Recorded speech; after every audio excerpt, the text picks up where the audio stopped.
Haven't talked sports for a while, and I can't do so unless I've got this young man right here. This is Jacob Benge. What's up, buddy? Not a whole lot, Frank. A lot has changed in the past 2 or 3 months. We haven't spoken. Yeah, yeah, we definitely need to make this sports talk thing a bit more regularly scheduled. There is so much that happens so fast, even with this pandemic kind of really screwing with the way the business of sports happens, the free agent signings and all that. There's still definitely been some huge things come out of the sports world. And one of those things, of course, is Patrick Mahomes signing, basically he signed a contract that's worth about half as much money as the worth of God. Seriously, I mean, it was only a matter of time before somebody broke that 500 million threshold. It seems like these contracts are only getting higher and higher. I don't know. It's a 10-year contract extension worth up to $503 million. The dude hit $500 million overall deal in his contract. I mean, just give me some quick thoughts about that before we break down some details. Man, you mentioned $500 million. That is a ton. But I guess for Patrick Mahomes, the big surprise for me, he's only played 2 full seasons, and he's already getting, $500 million. But to me, this contract extension is justified. The Chiefs are locking up the most recognizable player in the NFL. I mean, if you argue Tom Brady, Bill Belichick, and Jerry Jones, of course. But other than that, Mahomes has already won an MVP, a Super Bowl. He's 24-7 as a starter. This guy is definitely going to carry the Chiefs, potentially into more Super Bowl appearances, Super Bowl wins. And then what he also did was he was kind of a team player in that he allowed some money to be left over for defensive tackle Chris Jones. He also signed a 4-year extension, and something that Mahomes, quoted by Jones, said, left on the table for him. So he's thinking of continuing this Chiefs dynasty further into the 2020s decades.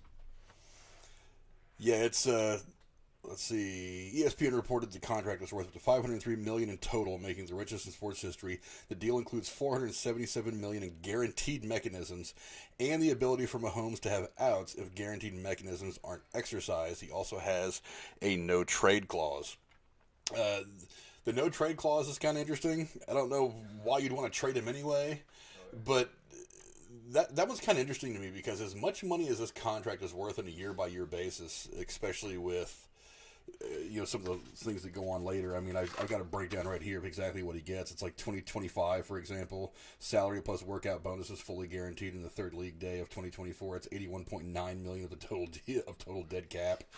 Do you think anybody's going to want to trade for that kind of a deal anyway? I don't know what you would have to give up for somebody like that. I mean, of course you'd have to throw in some first-round picks, but you would probably have to throw in some Pro Bowl caliber starters, players. Oof. Seems like a lot. Yeah, it's God, what would you... I don't know if that's a tradable contract. I mean, they talk about that a lot in baseball. And I'm sitting there clicking around a bunch of stuff because I'm having trouble with your camera for some reason. I don't know why I waited until I decided to click the live button before I decided to go full retard. But, I mean, it's just so crazy. Look, I get wanting to lock the guy up. I really do. But, I mean, because he's a special player. Oh, yeah. I mean, I know you remember when he was coming out of college. He also got drafted by the Oakland A's. I mean, he is a specimen. He's a gifted athlete by far. Probably one of the more gifted to come out in the last 10 years. Oh, yeah. But man, that's a whole lot of money. Oh yeah, it's a ton. But, what's up, PBR Street Gang? What's up, Talk That Talk? What's up, Heist Man? God, $500 million. I'm looking at some of this. $63 million guaranteed at signing.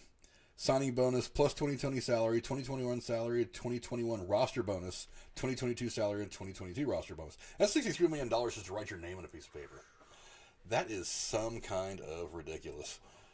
And, yeah, but like I said, he's got the no-trade clause. Let's see, 2031 roster bonus fully guaranteed in the third league day of the year. That's $63.8 million of dead cap space.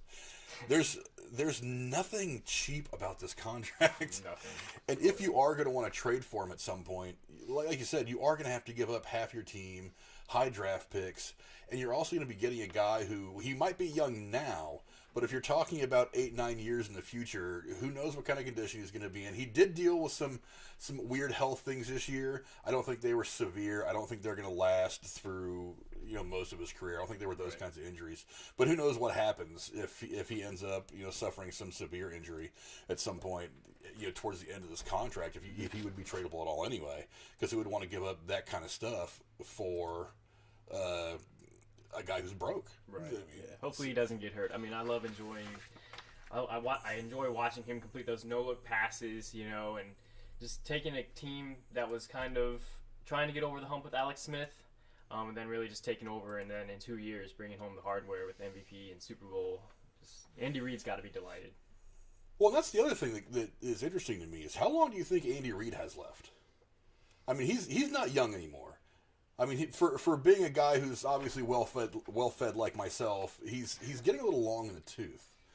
Do you see him actually being around for the full 10 years? And because that's pushing it.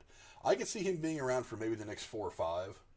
But there's going to come a point where, especially if they have a good run or they win another 2 Super Bowls over the course of the next 5-6 years, if Andy Reid says, you know what, between here and Philly and also all his time as an assistant over the years with the Niners juggernaut that they had back when he was in the coaching staff there when he was younger, do you really just see him just saying, you know what, whatever, I'm just going to go ahead and bounce now, and then next thing you know, Mahomes has a new offensive system he's got to deal with, things like that. So I mean that could affect him. I don't think so. Like I said, he's pretty talented either way, but I don't know. I mean, there's a whole lot of things that go into what can happen to the back end of this contract. Oh yeah. As a football fan, I love watching him. I mean, I hated watching the Super Bowl because he beat my Niners, but I mean, just sitting there watching it purely as a football fan, God, the guy's just got it.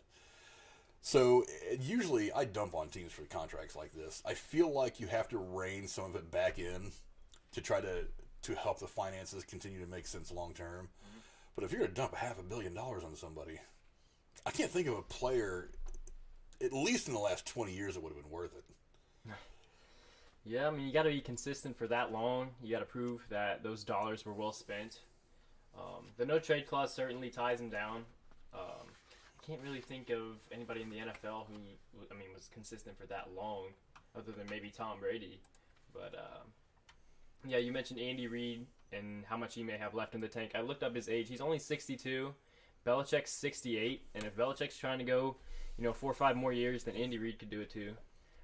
Changing head coaches in the middle of that contract extension for Mahomes would definitely be something drastic. But if they lock down enough on that offense, I think that wouldn't be too much of a hurdle for Mahomes to jump. They've got solid wide receivers. They've got solid running backs right now. What they might have 5 years from now, who the hell knows? Mm-hmm. But the team looks awfully good right now. A repeat next year isn't at all. It's not something that would blow anybody's mind. I mean, anybody would look at that and say, yeah, that makes sense. But, yeah, that's $500 million. Say it out loud. $500 million. It's like you get to the point where it's $500 million. You just say it the way it's supposed to be said. $500 million. That's a whole lot of money. I mean, that's more money than guys who have. Tom Brady didn't command that kind of money. No way. And Tom Brady put up the stats, and he's got a ring for all of his fingers and a couple of his toes. So you'd think that a guy like Brady would have commanded that at some point, but no, this guy went in and cashed a check. More power to him. But, yeah, I mean, you guys go down to the chat, let us know. Obviously, Streamlabs is open as well if you guys want to chime in on Streamlabs and see your stuff pop up on the screen. Jake can answer your questions as well. Again, he's a really smart kid. He's a journalism major at The Ohio State University. Go Buckeyes. And I don't know why I'm not able to get his camera up, but I'm pretty sure you guys can hear him. So go ahead and chime in, and if you have any questions for him, let him know. But we'll move on now to the other quarterback who we were wondering about for a long, long time, and that's Cam Newton. He finally signed his deal with the Patriots. A whole lot going into that. His injuries, his not poor play, but I mean, let's face it. I mean, I like Ron Rivera as a coach and all that, but a lot of people kind of thought that he maybe wasn't reaching his full potential in Carolina. He was one of those guys that was a bit all over the place at times. Came in last year. He did really good the first half of the season. He did have a foot injury in the preseason against the Patriots, ironically enough, but did pretty well. He completed, let me see here, the first 8 games of the season playing good football. He completed almost 68% of his passes in 2018 and 67.3% of his passes prior to injuring his shoulder. Shoulder injuries for a quarterback is not always a good thing. But, he's in a pretty good system. He's in a system that gave us Tom Brady. And if you're Cam Newton, this is a pretty damn good place to land. There was really only 2 places for him to land anyway, if you look at the broader overall quarterback picture in the NFL. It was either here or Jacksonville. If I'm Cam Newton, I'm pretty damn happy to land here. You're playing with a team that has definitely been the most successful, probably the most successful 20-year run in NFL history, easily.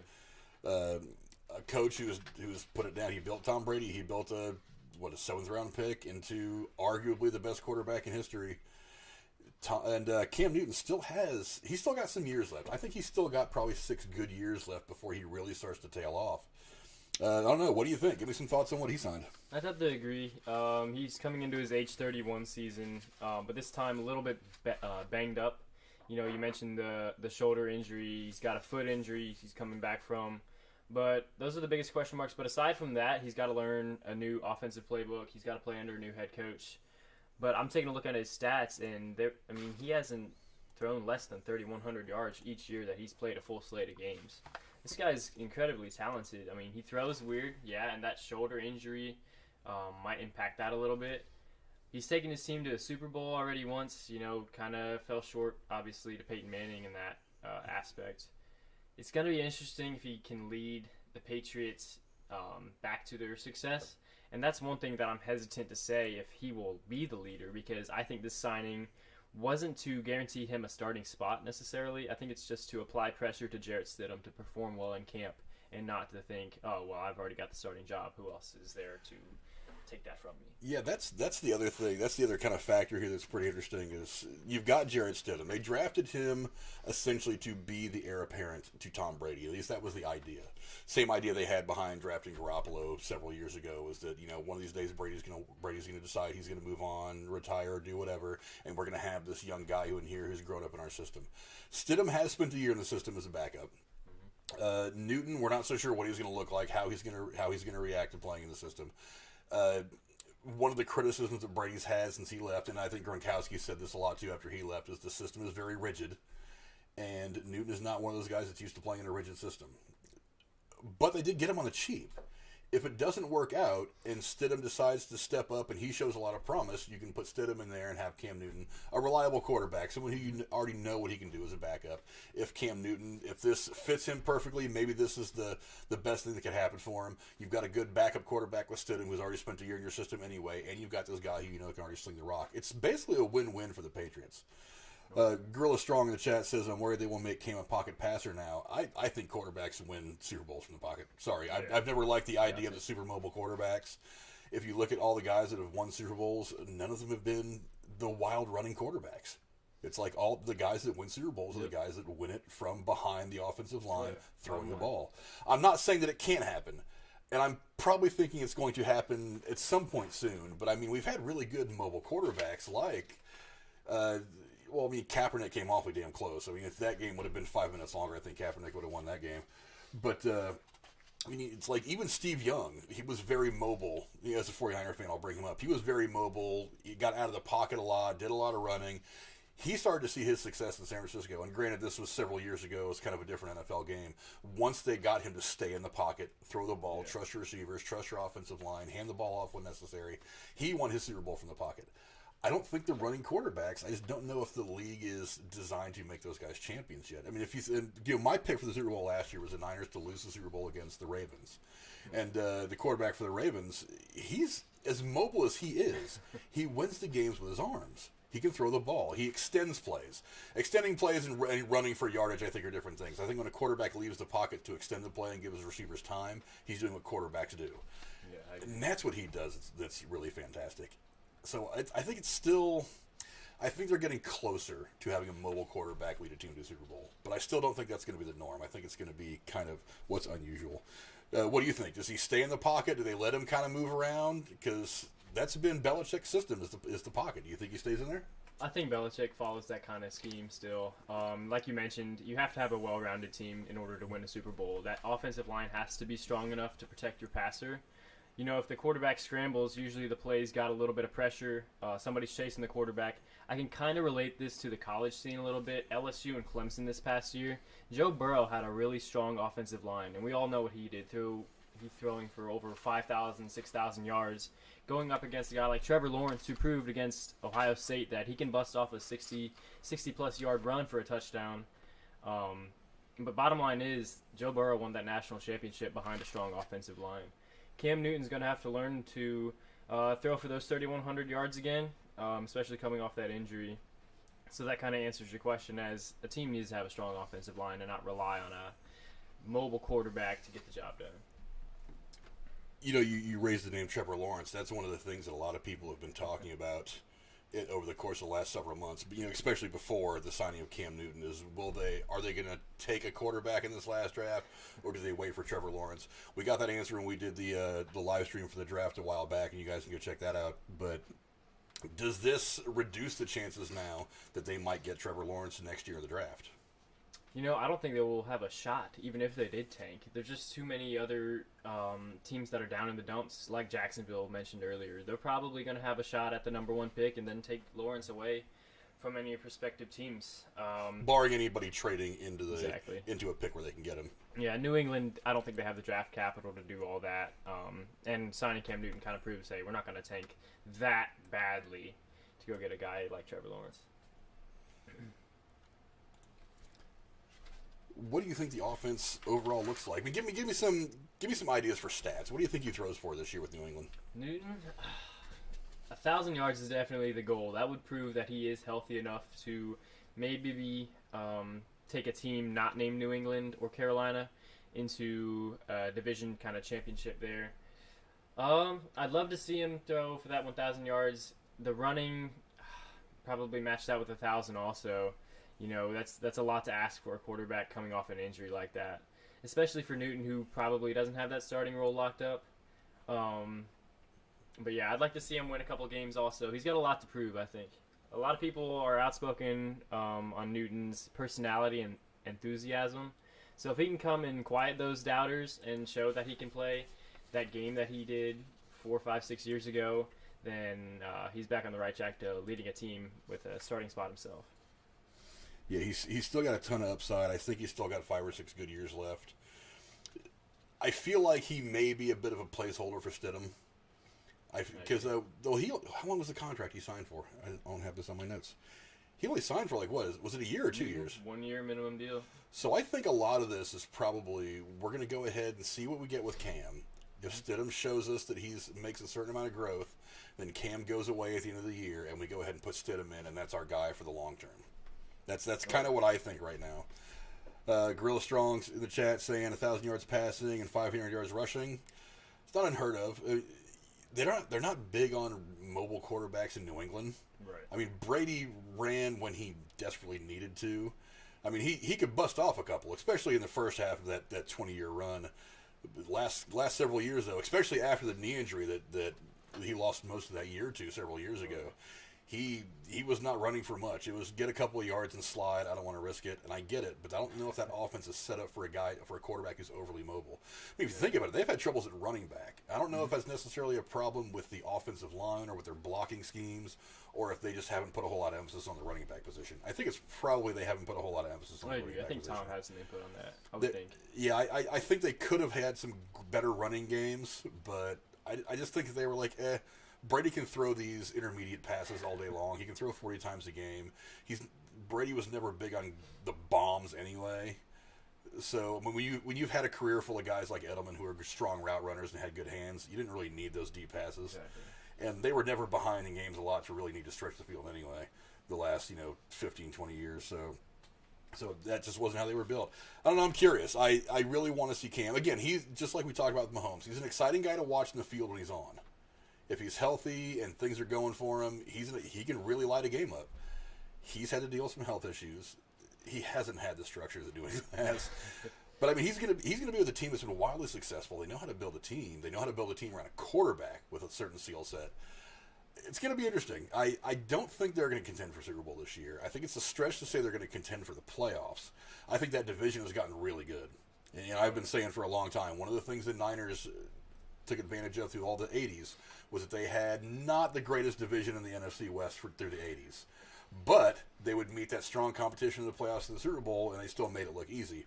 It's been that way for New England. That division has just been garbage. Outside of New England, I mean, a 9-game winning season from any of those teams would be like, wow, they did really good. But New England won 14 games, so whatever, they ran away with it.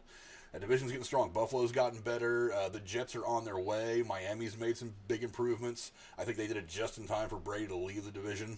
Yeah. So they're not going to win that division in a walk anymore. And I don't know if Cam's the guy that helps them stay relevant for like a number one spot in the division. We're going to see. Real quick, do you see them winning the division? No, I think it's Buffalo's division. I just like Allen behind, under center in Buffalo. Stephon Diggs, you got to remember he was also traded to Buffalo, so their new number one. And he's a guy that can stretch the field a lot. So if you want to take some of those sudden shots, Stephon Diggs is one of the guys you can do that with at wide receiver. Oh yeah, I like how Miami drafted this past season. I mean, it's going to be interesting to see how Tua is going to develop there.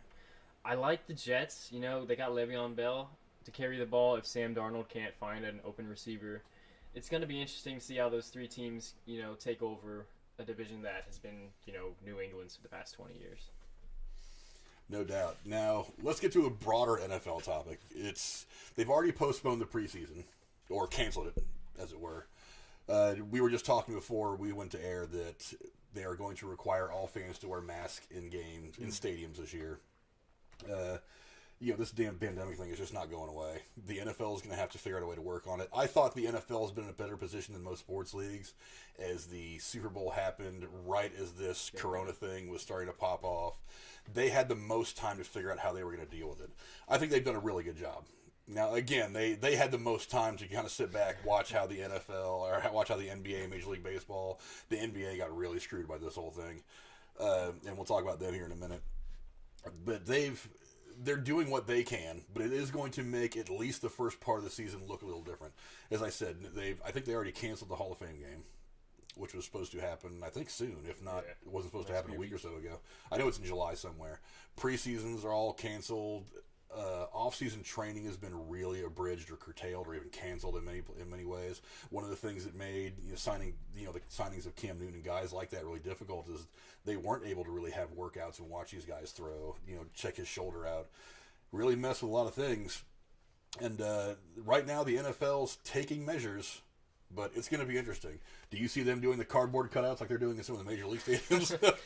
Oh gosh, probably so. Just grab some money. They don't really show much at the sidelines, but what I'm really interested in is the aspect of no preseason games. It's just hard to go in a season, without having played another team or somebody that you don't already know. I want to see a team that's, at least loose, somewhat worked out, going into a game that matters. So that's something I'm really interested in watching. Especially for a game like football, where having that little bit of contact, kind of getting your body, because for those of you who have never played football, especially at the professional level, you're talking about guys that are 250, 270 pounds of pure muscle that run outrageous speeds in pads, hitting one another. You have to take a few of those licks and build up your tolerance before you hit week one. And with no preseason, my biggest fear, and I think a lot of people's biggest fear, is that you're going to see a whole lot of injuries early in the season, and that's really going to screw the way the league looks as the season progresses. And that's what we just talked about Mahomes. You just paid this guy $500 million. If he's not in 100% game-ready shape come week one, you might find yourself in a position, if you're Mahomes in Kansas City, where he suffers an injury like Tom Brady suffered that one year in New England, and he misses the entire season. We saw how that affected them. They went from a 14-win team. I think they still managed to scrape up 10 wins that year, but I think they lost first round of the playoffs. They were not the New England team that we knew for that stretch without Tom Brady. And that runs the risk, and it's not just the expensive guys like Mahomes and stuff like that. It's these other veterans who are getting a little old, and they kind of need that. These younger players, especially these rookie players coming out of college, they haven't had that full summer of really putting in work with their team and their offensive and defensive coaches to try to learn the system. I think it's going to make the game look really sloppy the first 5 or 6 weeks of the year. I wouldn't be surprised. I agree 100%. It's going to be sloppy games. Guys are going to be, they're going to be tight. They're going to get injured. Hopefully nothing too drastic happens, and hopefully teams figure out a way to conduct workouts in a safe way that also gets these guys worked out, because like you mentioned, if you're getting hit by somebody, you're not going to be ready for it come week one when you've been facing guys that are taking it easy on you in organized team activity. Yeah, that's a dangerous position for the NFL to be in. Again, not one they put themselves in. It's just a matter of circumstance that everybody's having to deal with. Right. But, do you see any more changes coming down the pipe from the NFL as we get closer and closer to what will be week one? And because, we're going to talk about the NBA here in a minute. We're going to talk about baseball here in a minute. They've taken some pretty extreme, some pretty important steps. Could they be taking some of those steps? I'm not sure what's left to change other than, schedule changes and pushing stuff back. I'd love to see teams get together and have some organized workouts, like I mentioned. If they don't have any of that, you're really relying on these guys to take the initiative and have themselves ready to go when it's time to play some football. But I don't see what's left to change. Hopefully these players do take that initiative. Yeah, I certainly hope so.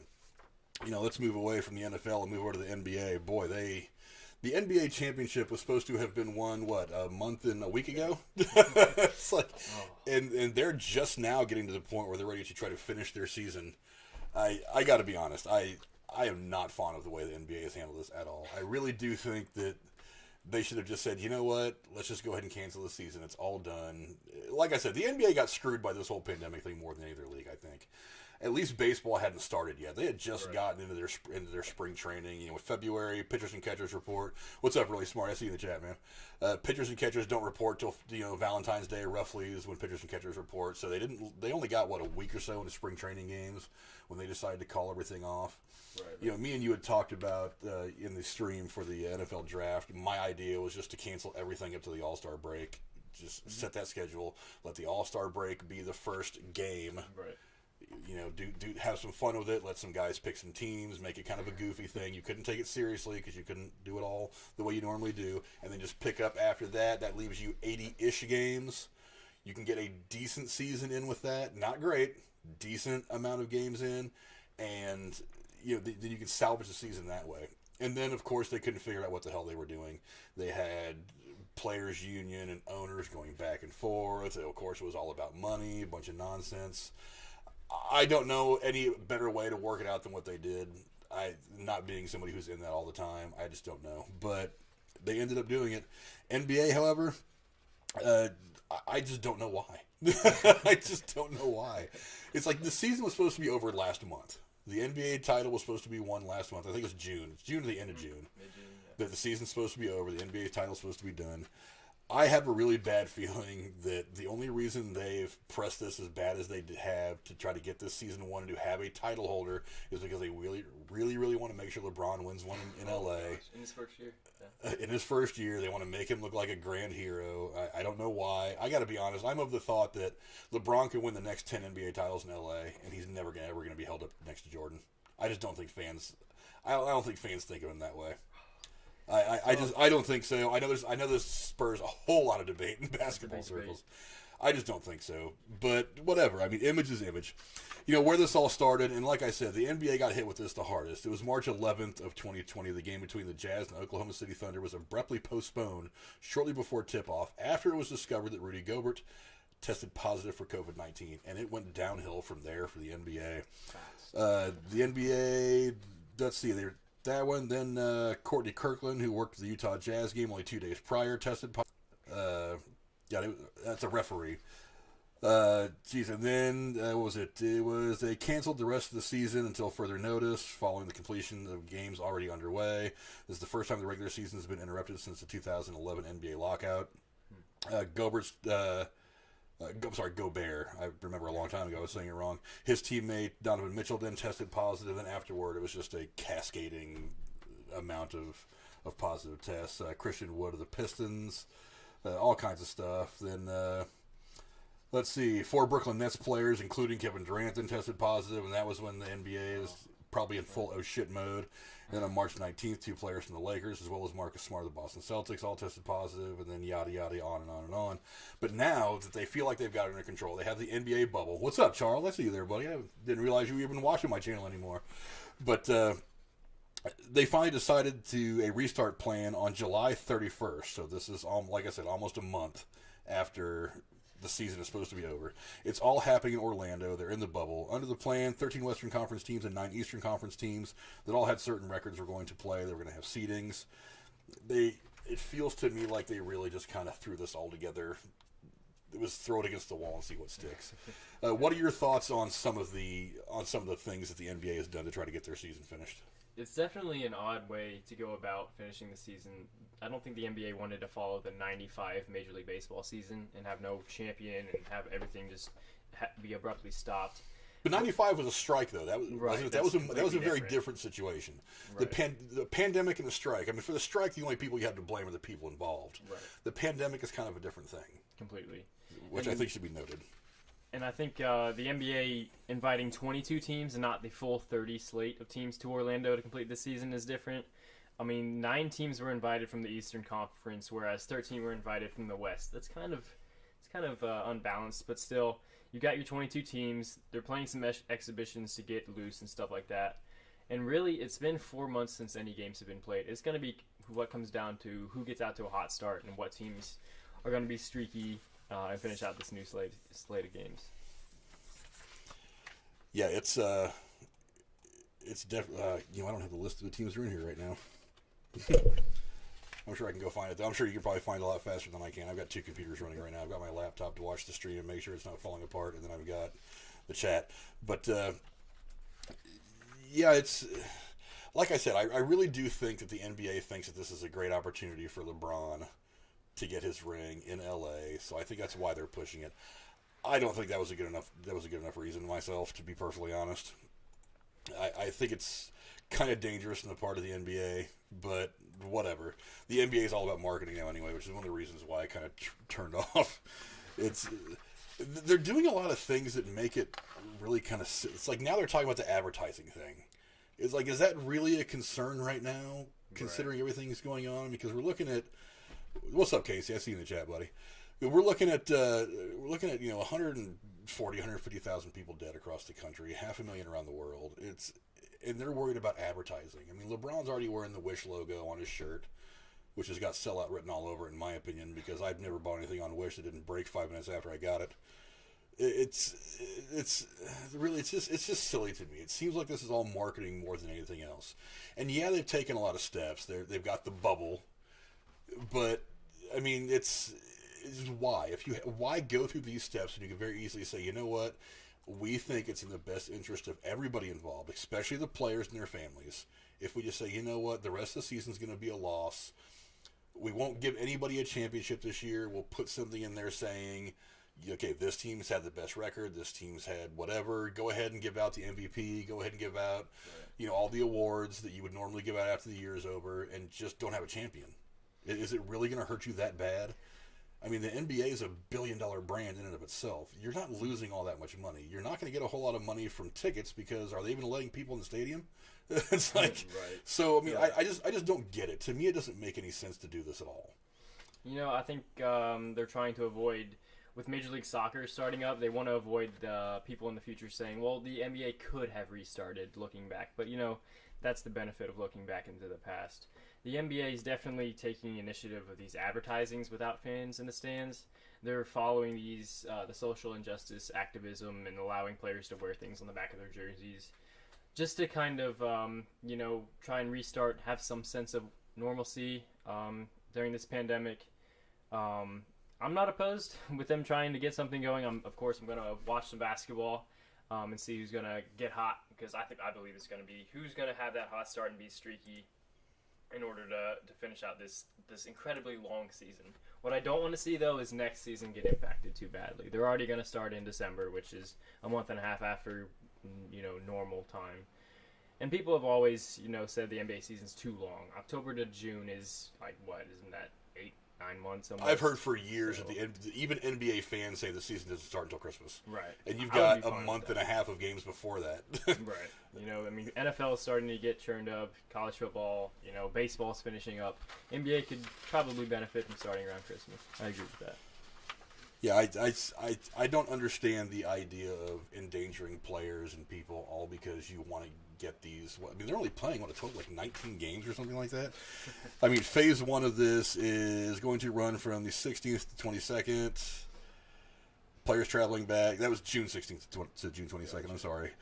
Consisted of players traveling back to home cities of their respective teams. Phase 2, from the 23rd to the 30th. Testing for COVID administered to everybody. Phase 3, from July 1st to July 11th, is mandatory individual workouts at team facilities. But group workouts are prohibited. So, whatever for that.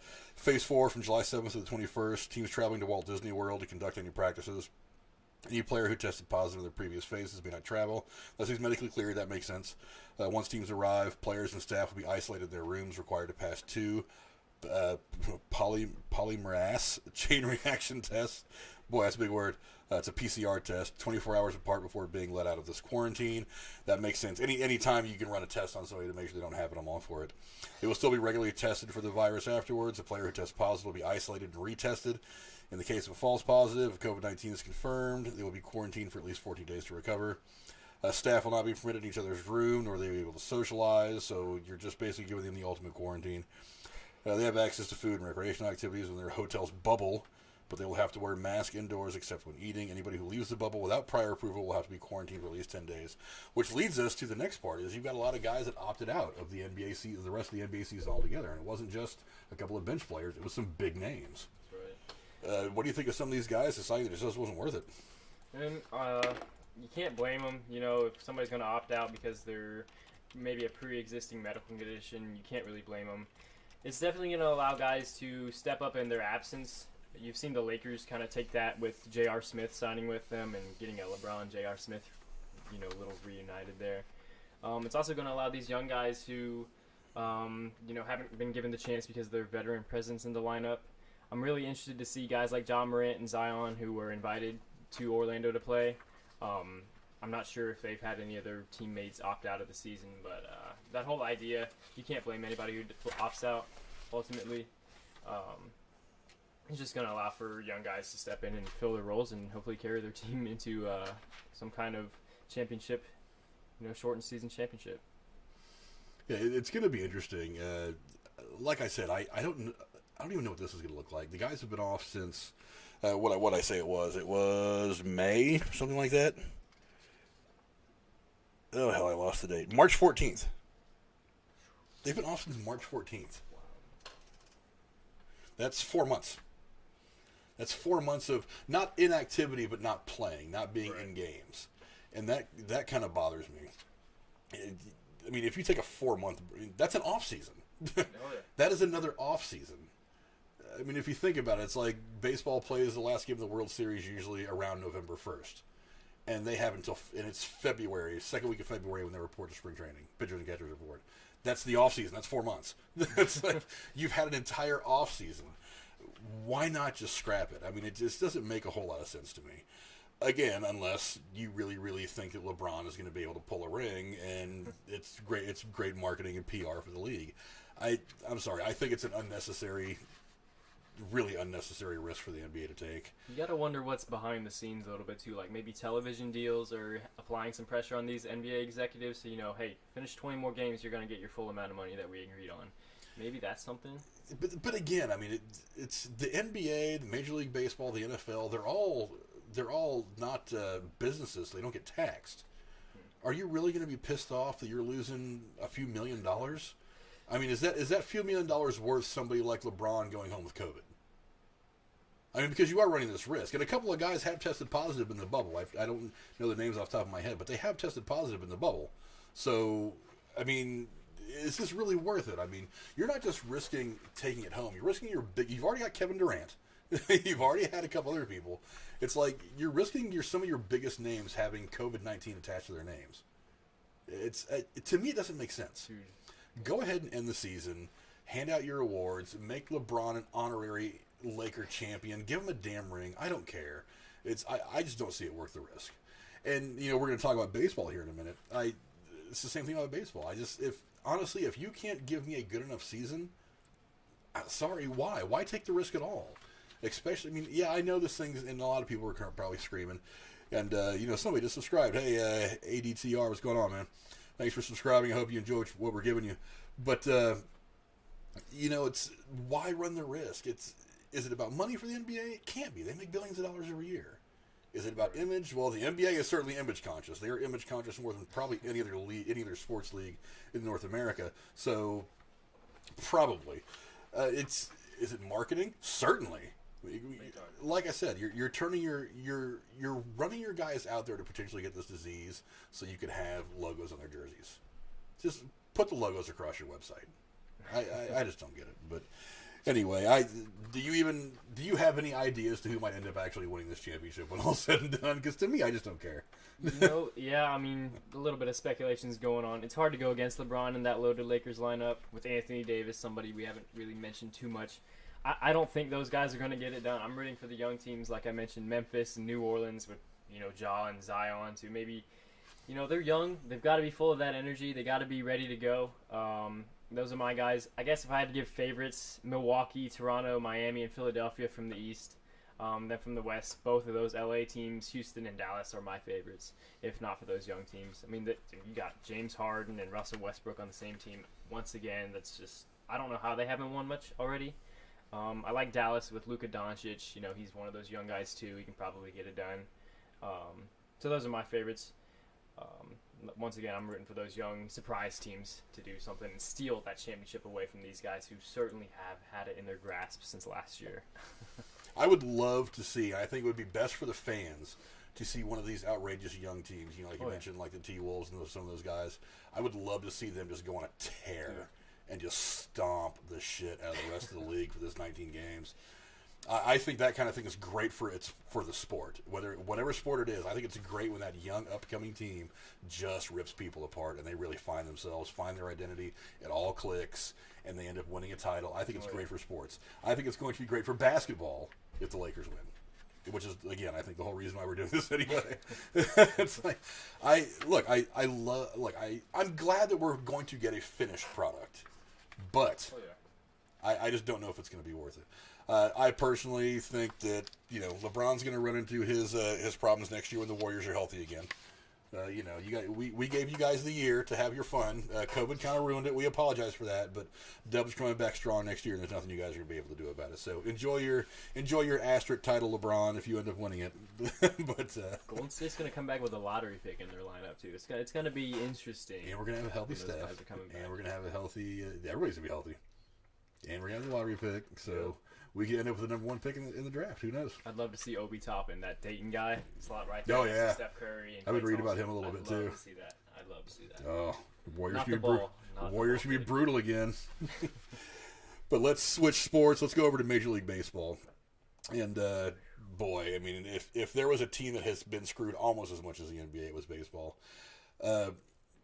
They were just getting warm when this whole pandemic thing hit. Baseball, I think, has done the best it can.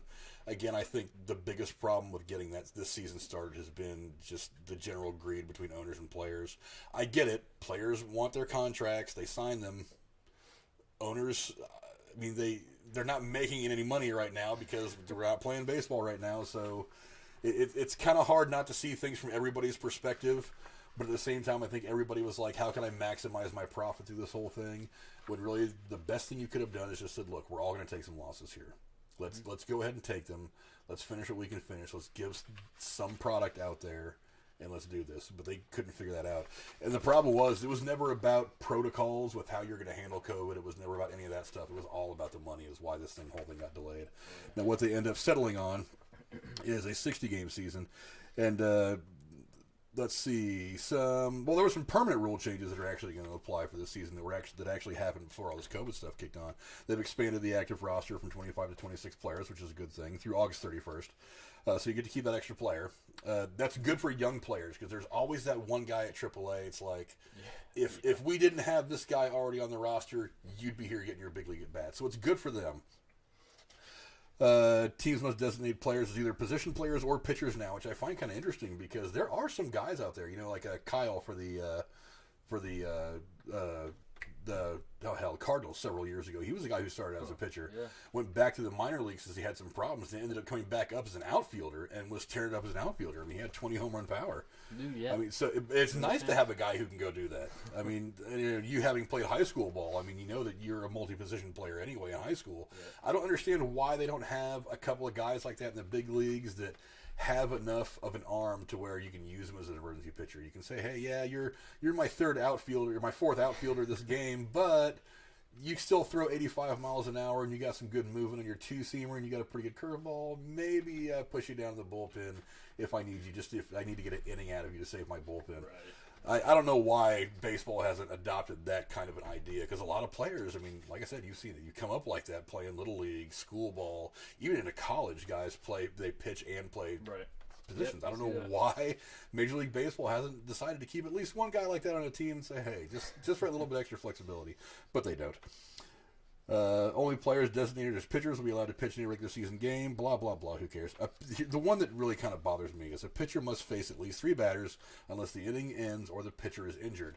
Look, they say that baseball managers are only good for 1 or 2 wins a year, whereas football head coaches are good for 5, 6, 7 wins a year.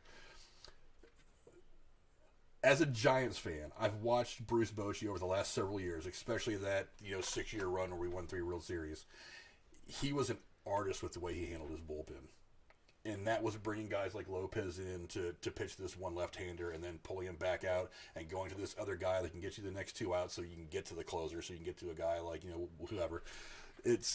I think that is an integral part of how you manage your team, is how you manage your bullpen. I think this rule sucks, because it takes guys who are smart. It takes that level of intelligence out of the game for managers. And I think you make managers nothing more than the guys who fill out the lineup card, who go out there, shake hands, and then they go sit in the dugout and scratch their balls for 3 hours.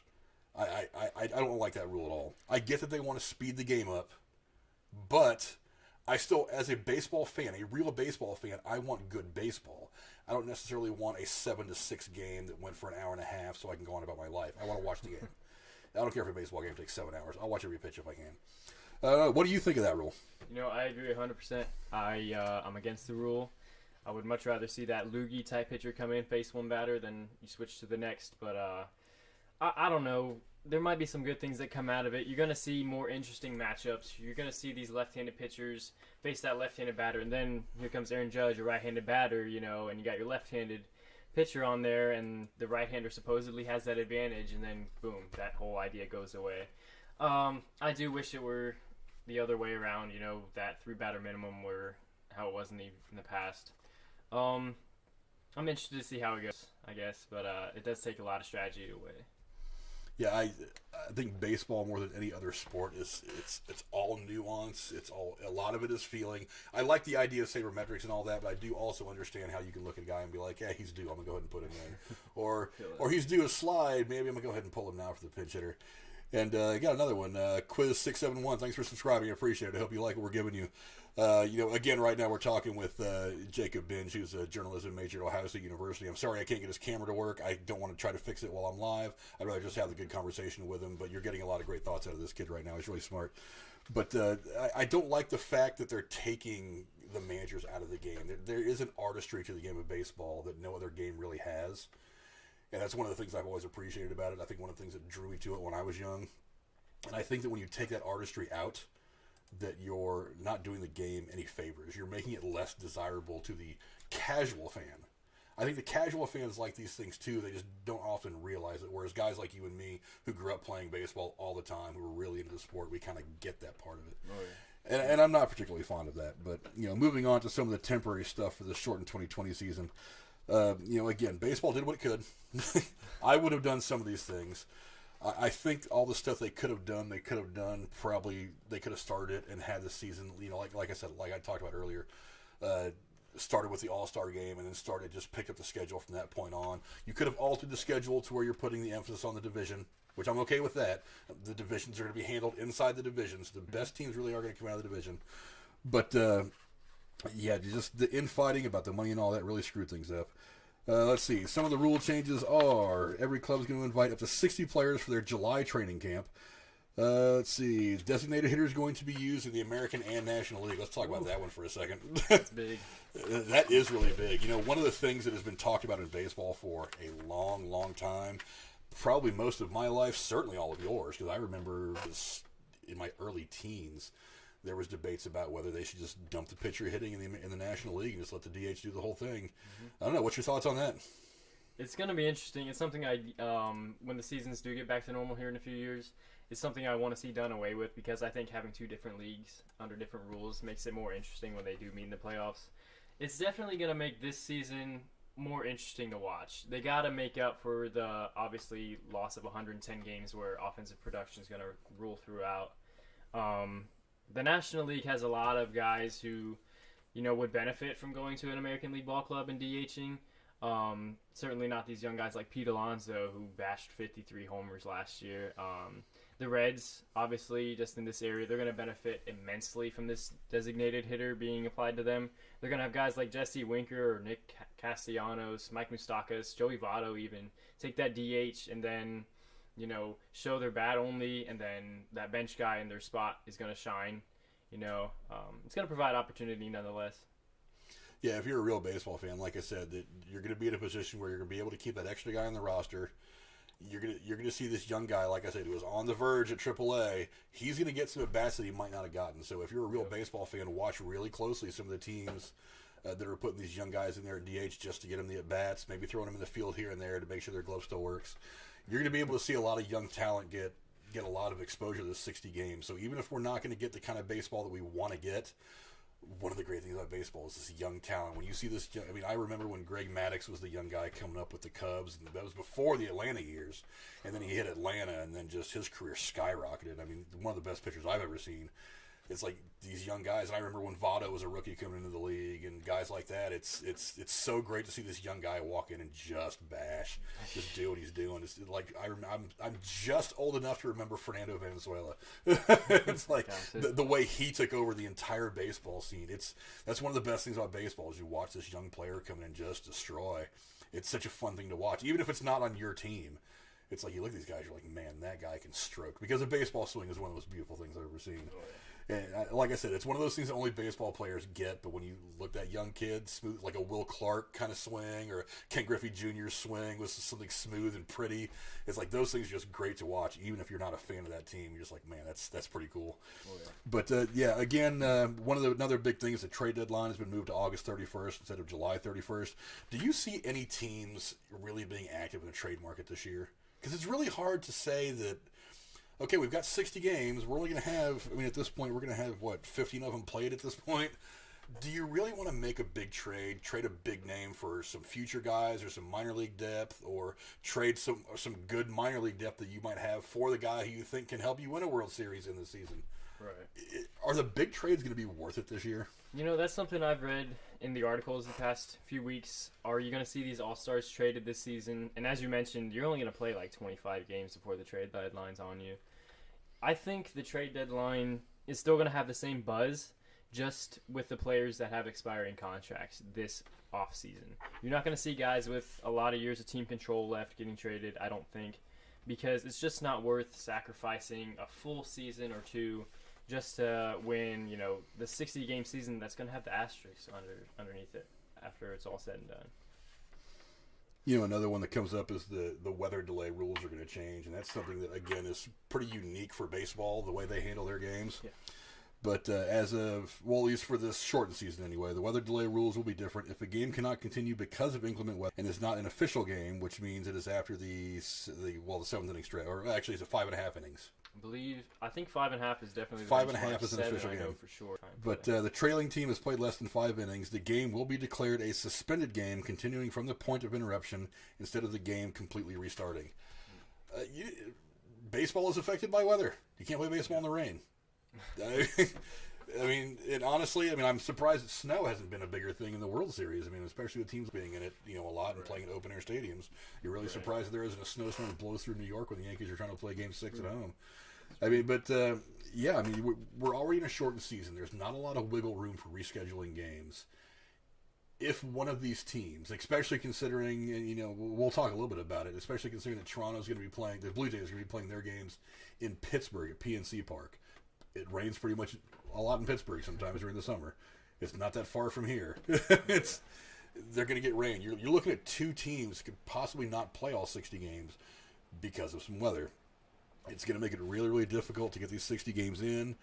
Do you see that being a factor? Because, again, the window is really tiny that we're getting these games in.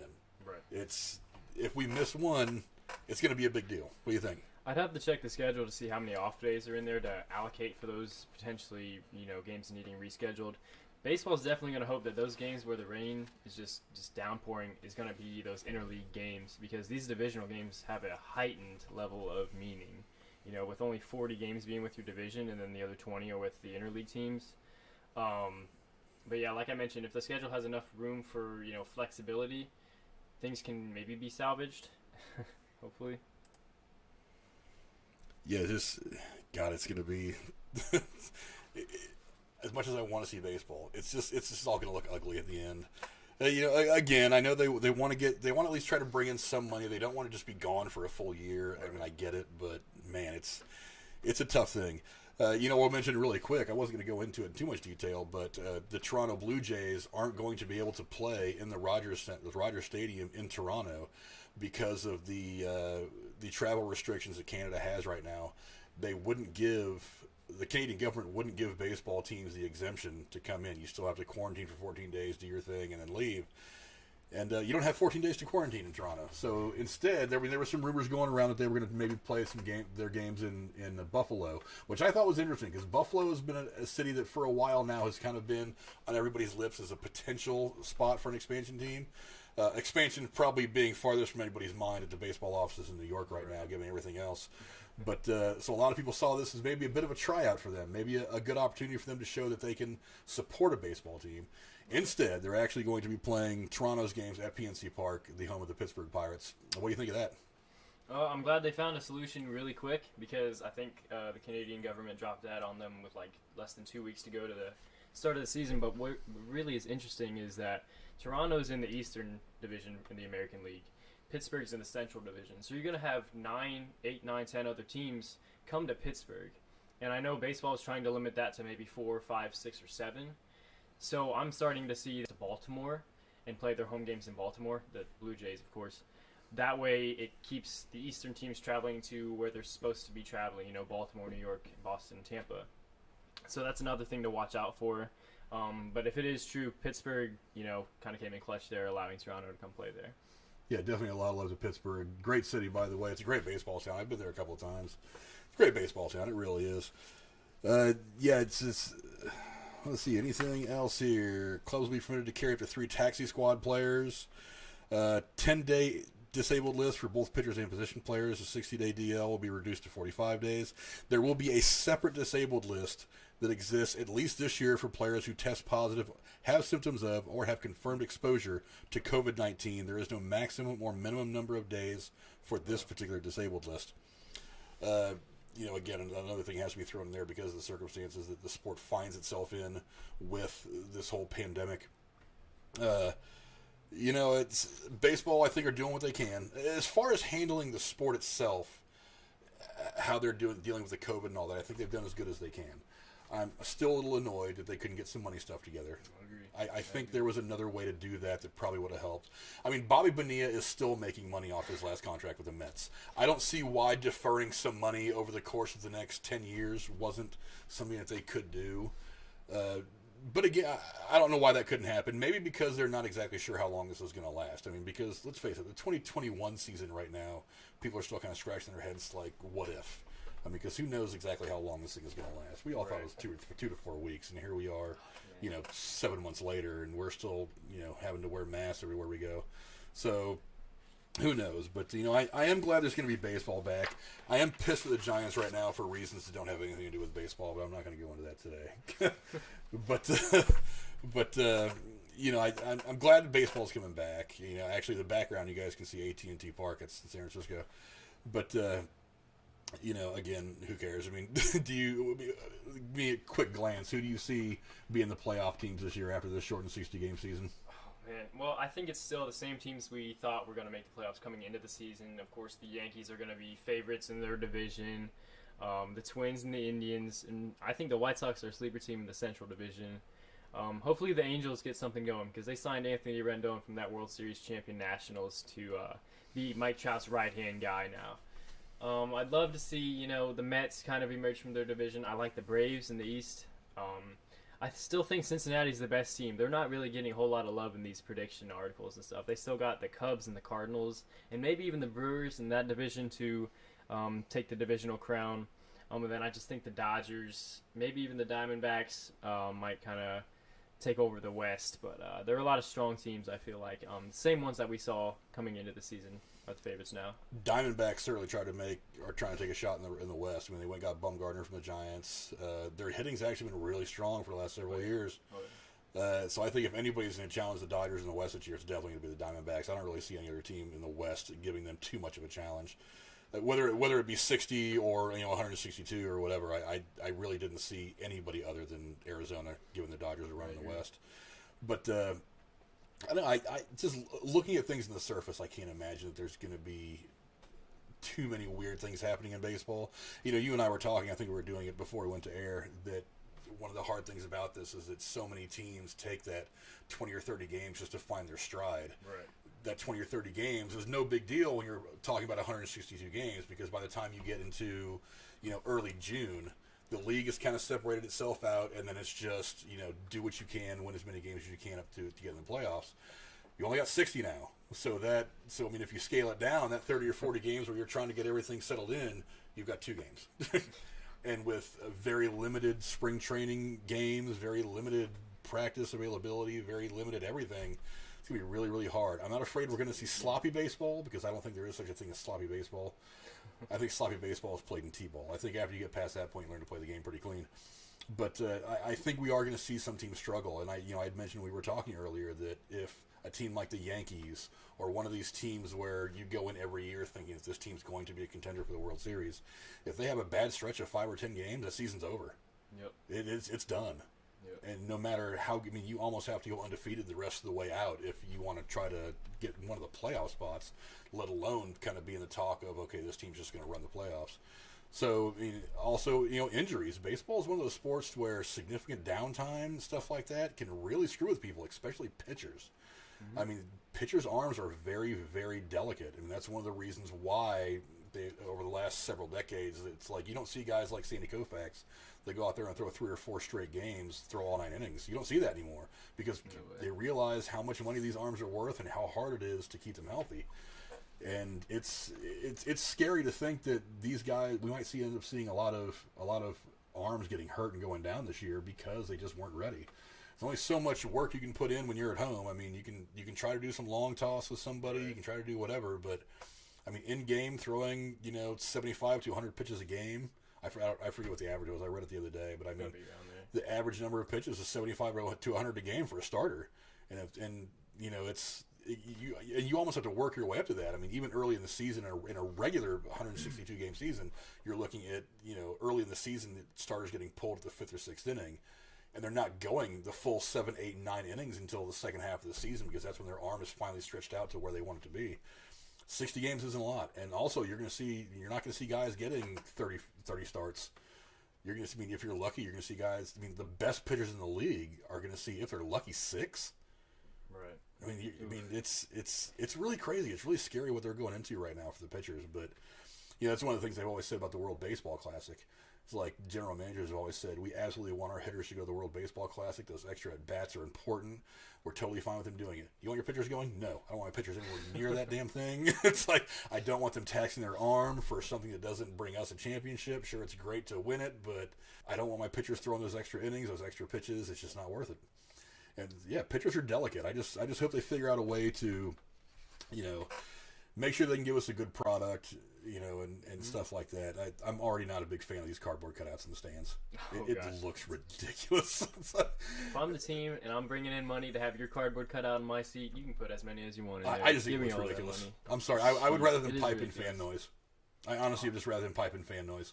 It just looks silly. I mean, because you and I have both been to a ton of baseball games. I mean, can you imagine sitting next to a cardboard? Just how ridiculous that would look if you were in the stadium. Imagine you have your cutout in the outfield. Somebody hits a home run right to your cardboard cutout. And it hits my cardboard cutout right in the face. And I'm like, come on. I have never, ever caught a foul ball or a home run. I don't know how many thousands of games I've been to. I've come close. I actually went to the Mother's Day game between the Giants and the Reds at the new ballpark, Red American Ballpark, several years ago. And Marquise Goodwin hit one that landed about 2 rows in front and about 4 or 5 seats to the left of me. And I was like, oh, damn it, I almost had it. That's the closest I've ever come. Awesome. That's definitely a talking point my brother has over me, because he has caught one during an actual game. And so that's something he has over me for now. I'm really hoping that when I get back into the stadium, I can catch up to him. Yeah, well, let's hope this thing passes for no other reason. It's just so great to sit and watch a baseball game. I'm going to miss it this year, but, all kinds of things are going on. I'm praying nobody hits over that 406 mark and, smashes that record. Because that's something that's going to have an asterisk on it, in the record books.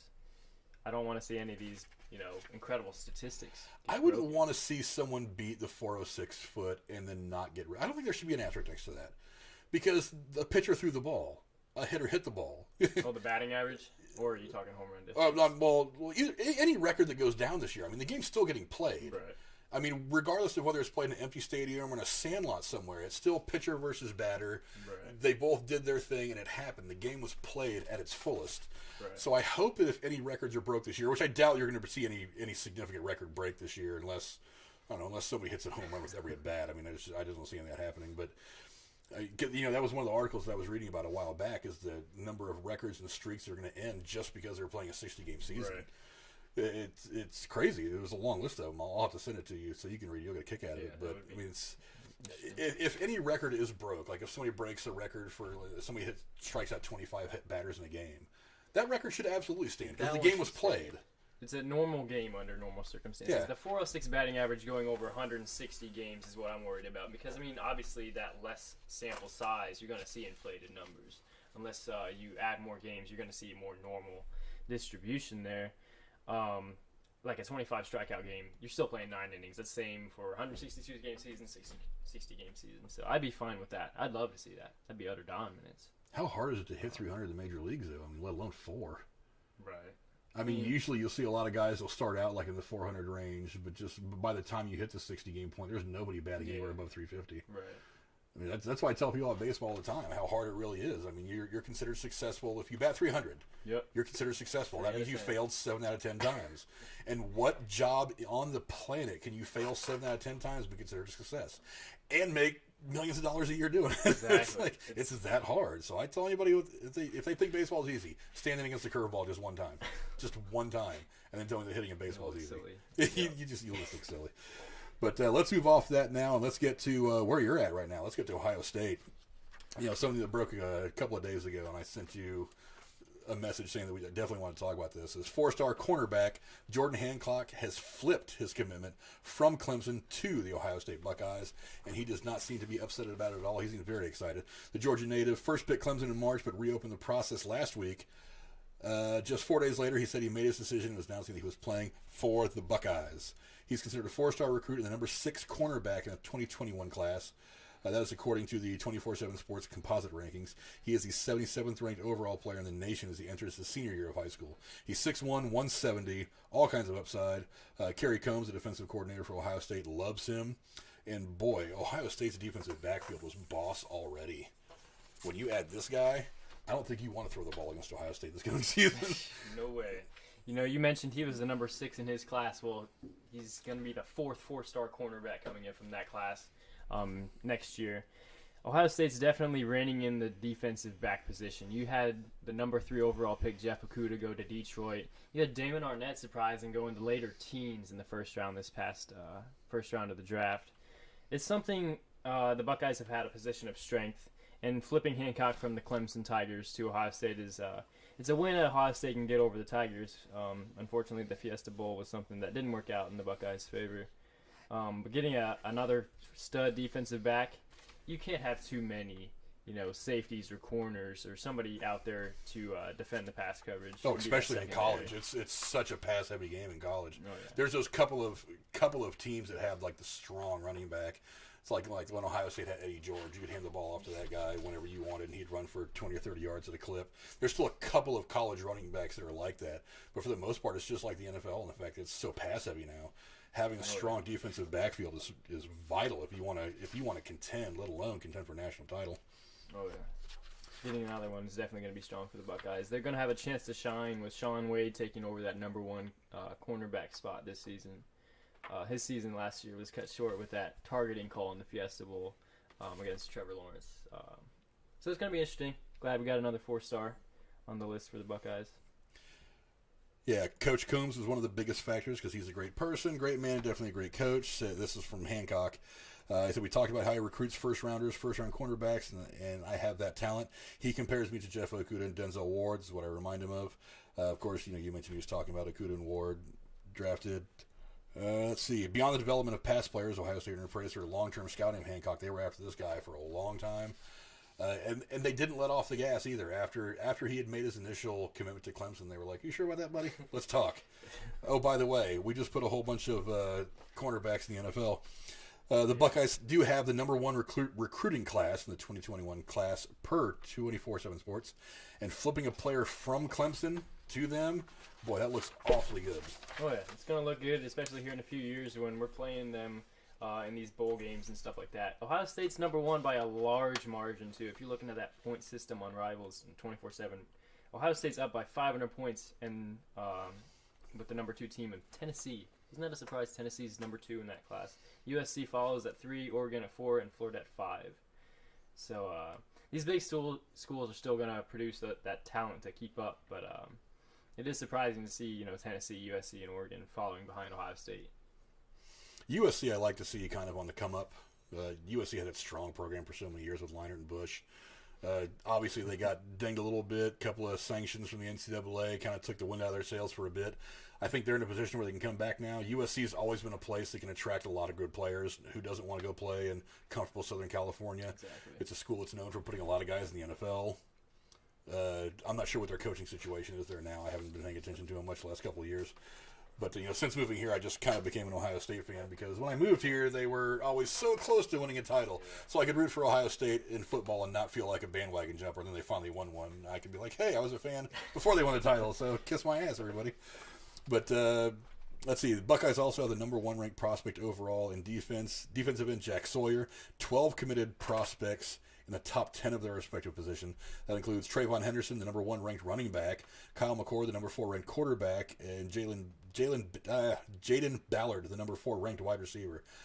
Definitely looking to have some strong offenses for the next couple of years with those names. Big time for sure. And Ohio State had 2 5-star quarterback commits come in just this season, and Justin Fields is going to have that starting spot. So the depth is just something that is just unmatched across the country in college sports. Yeah, I love the idea of Ohio State winning their title this year. I'm very, very happy about that. Oh, yeah. 14 commitments, the number 1 ranked recruiting class already, and then you end up sucking up this guy Hancock, who is the number 6 cornerback overall and the number 77th overall player. Talk about an embarrassment of riches. That's fantastic. And on top of that, the Buckeyes are still in on the 5-star defensive tackle JT Tremolo. I mispronounced his name really bad. He's the number 4 ranked overall player, and in safety, Derek Davis Jr., who's the number 28th ranked overall player, and in a wide receiver, I'm going to butcher this one bad, Emike Egbuka, number 29th, amongst some others. Boy, depth, a whole lot of depth. Do you think that, Urban Meyer's still very involved, if not the coach on the sidelines anymore with Ohio State. How many phone calls do you think he made to say, hey, they're doing pretty good at Ohio State, come be a Buckeye? I do wonder how much he's involved in the recruiting. I think Ryan Day and having Kerry Coombs come over because he was with the Tennessee Titans prior to this season, having him come back to Ohio State is definitely a big win. I think Larry Johnson has proven at the defensive end position that he can churn out first-round guys who get paid and have successful careers. And so all of this big-time resume Ohio State's developed is something that's going to continue to have these high schoolers commit to Ohio State and just keep that, the churning process going. It's just, when is it going to, maybe slow down a bit? And the Tennessee Titans defense was one of the keys for them making that good playoff run they made last year. This is the team that stifled Tom Brady and the Patriots. And granted, they're not the Tom Brady and the Patriots they were a couple of years ago, but they're still way, way above average. Oh, yeah. So you're definitely getting a guy, great defender. He's already going to have a killer defensive backfield. The next couple of years could be brutal if you want to try to play Ohio State. So if you're that team up north, you may as well just not show up. You may as well just give them the W and try to play all these other teams. Go take another shot at Appalachian State. I'm not gonna let you guys live that one down ever. Let's break away from a little bit of the sports and let's finish with this. You're going into your second year of college at Ohio State University. This pandemic has kind of screwed everything. First off, you being a little more in touch with it than me, dealing with all these sports, looking at all this stuff, what is the 2020-2021 season looking like at the collegiate level? Not just at Ohio State, but some other things you've heard around. Because we've got basketball coming up pretty soon. The college basketball season's getting ready to start getting going. Right. all kinds of other sports, some of the indoor sports, diving, swimming, and whatnot. I mean, they're all going to be affected by this ongoing situation we find ourselves in. What's going on at Ohio State right now that you've heard? Right. So I intern with Buckeye Grove. It's the Ohio State Rivals affiliate. And so we're hinging on a season happening so we can go and travel and cover these games. You've got things like the Ivy League already suspending all fall sports until January 1st. The Big Ten and the Pac-12 have announced conference-only games. So that eliminates Oregon playing Ohio State, early September matchup. It eliminates some of these other MAC schools playing. But it is something that the staff has talked about, like, is there going to be a season or is there not going to be a season? I'm on the more optimistic side that there will be a season. Like I said earlier, the television deals for these schools generate revenue for the smaller schools to compete with the big schools like Ohio State and Alabama, LSU, Clemson. I think the professional sports are what the collegiate teams are going to have to model and follow, because if they can get the testing done and prove here in the coming weeks that, hey, pro sports can play, that would lead me to believe that college sports can also play too. So that's the hope. Nothing too crazy has come out. Ohio State Athletic Director Gene Smith has reportedly said he's concerned about the upcoming season, but I'm sure that the rest of the athletic directors across all sports are concerned as well. So I'm so optimistic a season's going to be played, just with no fans. Well, you know, one of the nice things about the professional sports already kind of going through their trials and tribulations trying to figure out how to do this is, like you said, it does give them kind of a model. So colleges can already look at it and say, well, worst case scenario, we do the whole bubble thing as much as you can in college. I mean, because I would imagine that Ohio State could say, okay, nobody leaves the campus unless you absolutely have to, right, and kind of create a bubble around the campus. And then maybe the athletic department tries to take it a step further to make sure the athletes stay away from any situation where they could possibly contract this thing. And then maybe just worst case scenario, you just don't play with any fans, or you do the cardboard cutout thing and pipe in some noise, however you want to do it, just to make sure you're getting these kids an opportunity to go out there and play, develop their talents, maybe go pro, or at least, you know, enjoy this level that they're playing at before they get their degree and go on to, you know, work in an office somewhere or follow their degree field. I really hope that works out. It's one of the things that I think has not been talked about a lot on places like ESPN is this is very badly impacting some of the college athletes. And because, like I said, for a lot of these kids, I mean, this is the last chance they're going to have to play their sport at a high level. They may not be good enough to go play professionally. I hate to see this last opportunity to be out there and be a part of a team doing what you do, whatever sport it may be, get ruined because of craziness going on around you that you don't have any control over. Yeah, you know, that's one of the things that a lot of kids dealt with. And, you know, you just being a freshman, still knowing some people in your high school, of course. I mean, a lot of people's senior years were screwed because of this. Oh, yeah. I mean, it's really difficult. So I'm hoping that they have had the time to at least figure out how to do this at a level to where the athletes are taken care of. We're still giving them the opportunity to showcase their skills, to develop and grow their skills, so that maybe 3 or 4 years from now, when all this is hopefully passed, they can move on to whatever's next. And this is a bump in the road rather than what kind of derails the whole path that they're on. But larger overall, how do you see this affecting some of the NCAA sports going forward? It's a good question because every state's going to have different rules. I mean, exactly. California's going to be different than Ohio. Michigan's going to be different than Florida. I mean, every state's going to have a different level of things. We talked about it earlier with Toronto, with the Blue Jays not being able to play in Canada. Mm-hmm. Do you think it's going to be hard to kind of balance all these individual states and how they want to do things? Yeah, it's going to be incredibly difficult. If somebody asks me, do I think there's going to be college football this season, I'm going to respond with, yeah, I think there's going to be college football, but I'm going to note there might not be Buckeyes football, or there might not be Oregon Ducks football. Because if certain parts of the country see spikes with this virus, suspend, fall sports and winter sports if it gets that far, you're obviously not going to have a season. But I do think in certain areas of the country that are dealing with the virus better than others, they will have a season. Going forward, I think the eligibility athletes is going to have to be addressed. Like this past spring with baseball getting canceled completely, they're giving those seniors and basically everybody else that season of eligibility continues into next season. It's going to allow for a huge roster with incoming freshmen, and then you have these fifth-year seniors who just got their eligibility extended. I'm not sure of any permanent changes that might come about from this pandemic. But it's something that the short term is definitely affected way more than the long term.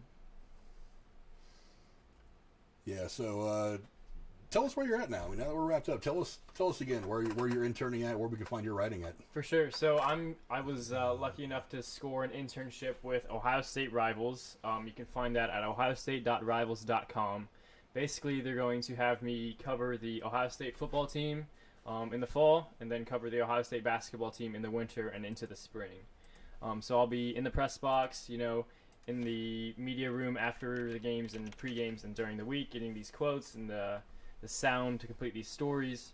I'll also write for Primetime Sports Talk, covering Major League Baseball and WWE.